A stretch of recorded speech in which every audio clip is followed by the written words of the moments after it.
The car crawled up the winding driveway. A mansion loomed, shrouded in mist. Rain lashed down, blurring the world outside. Inside the car, 4 friends, each harboring secrets, sat in tense silence. They were here for a dinner party, an invitation they couldn't refuse. The mansion stood alone, a silhouette against the stormy sky. Its windows were dark eyes watching their approach. As they stepped out of the car, a cold wind whipped around them, carrying the scent of damp earth and something faintly metallic. The front door creaked open as if beckoning them inside. Stepping inside, they were greeted by an oppressive silence. The air hung heavy, thick with the smell of decay and dust. It felt like stepping into the past, a time long forgotten. Their host, a reclusive millionaire named Silas, was nowhere to be seen. The mansion's interior was a labyrinth of dark wood and shadows.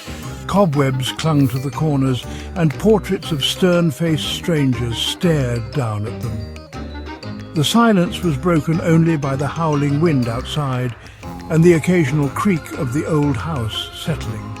A grandfather clock stood at the end of the hallway, its pendulum frozen in time. They were led to a grand dining room dominated by a long mahogany table set for a feast. The flickering candlelight cast long dancing shadows on the walls. A fire crackled in the hearth, struggling to dispel the chill that seemed to permeate the very stones of the mansion. The guests exchanged uneasy glances, each trying to appear unconcerned. As they took their places at the table, the lights flickered again, plunging the room into momentary darkness. Nervous laughter rippled around the table, but it died quickly, swallowed by the silence. The wind howled outside, sounding like a mournful cry. A shiver ran down Sarah's spine, and she couldn't shake the feeling that something was terribly wrong. The first course arrived, a sumptuous spread of exotic delicacies. But the food seemed to have a strange, almost metallic tang to it. Wine flowed freely, a rich crimson liquid that stained the lips a bloody red. Despite the luxurious spread, the atmosphere remained thick with tension, the silence punctuated by the clinking of silverware. Suddenly, a blood-curdling scream pierced the air. The guests jumped up from their seats, hearts pounding. It came from somewhere upstairs, echoing through the empty halls. Silas, pale and shaken, mumbled an apology and hurried out of the room, leaving his guests to their mounting fear. Sarah felt a cold hand grip her arm. She gasped, spinning around to find Emily, her eyes wide with terror. "Did you hear that?" Emily whispered, her voice trembling. Before Sarah could answer, the lights went out, plunging the room into darkness. Panic welled up inside her as the scent of decay intensified, suffocating her. Section 4, Shadows and Apparitions, Glimpses of the Unknown. The darkness was absolute, thick and heavy, like velvet. Then a faint glow emanated from the fireplace, casting flickering shadows that danced ominously on the walls. Sarah could hear her own heart pounding in her chest, echoing the frantic beat of her friends' hearts. They fumbled for each other in the darkness, their voices high with fear. As her eyes adjusted, Sarah thought she saw figures moving in the shadows. They flickered in and out of sight, transparent figures that seemed to glide through the darkness. Whispers reached her ears, too soft to decipher, yet filled with an unspeakable sadness. She felt a cold breath on her neck, and the distinct feeling that someone or something was standing right behind her. A blood-curdling scream ripped through the darkness, followed by a sickening thud. Terror choked Sarah's throat, preventing her from screaming. She scrambled back, her hands encountering something cold and lifeless. The smell of decay intensified, and she knew with chilling certainty that they were not alone. Section 5. Panic grips the guests. The horrific reality sets in. The flicker of a lighter pierced the darkness, revealing John, his face ashen, holding a silver lighter. He frantically tried to relight the candles, his hands shaking uncontrollably. The room was in disarray, chairs overturned, food scattered across the floor. And then they saw her. Emily lay sprawled on the floor, her eyes wide and vacant, a single dark rose clutched in her hand.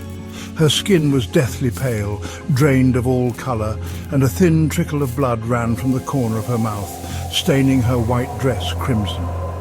The guests stared in horror, their minds struggling to comprehend the scene before them.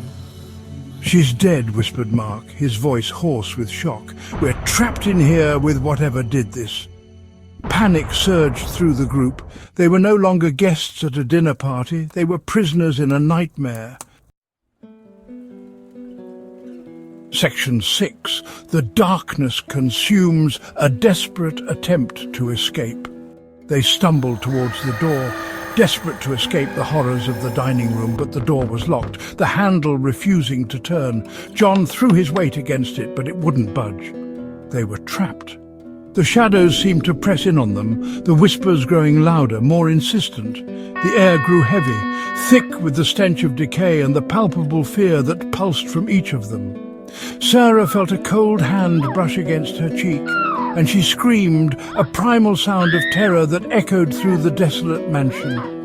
Suddenly the grandfather clock in the hall chimed, its eerie clang resonating through the silent house.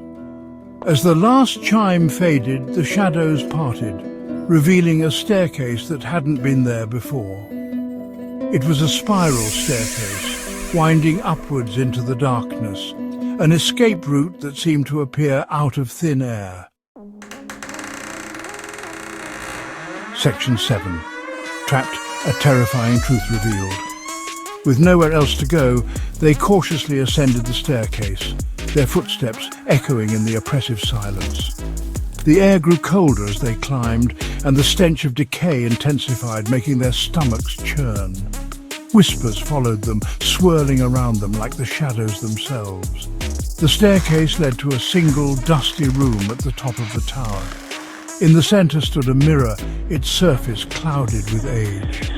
As they approached, the mirror began to glow, a faint, ethereal light emanating from its depths. And then they saw them, their reflections, but twisted, their eyes glowing with an unnatural light, their smiles cruel and mocking. The horrifying realization struck them like a physical blow. They weren't going to escape, they were already gone. The mansion, the dinner, the shadows, it was all a facade, a macabre illusion designed to lure them to their doom. They were trapped in the mirror world, their souls forever bound to the darkness that consumed them. The last thing Sarah saw before the darkness swallowed her whole was her own reflection, her eyes glowing red, a triumphant smile spreading across her lips. The dinner party from hell had just begun.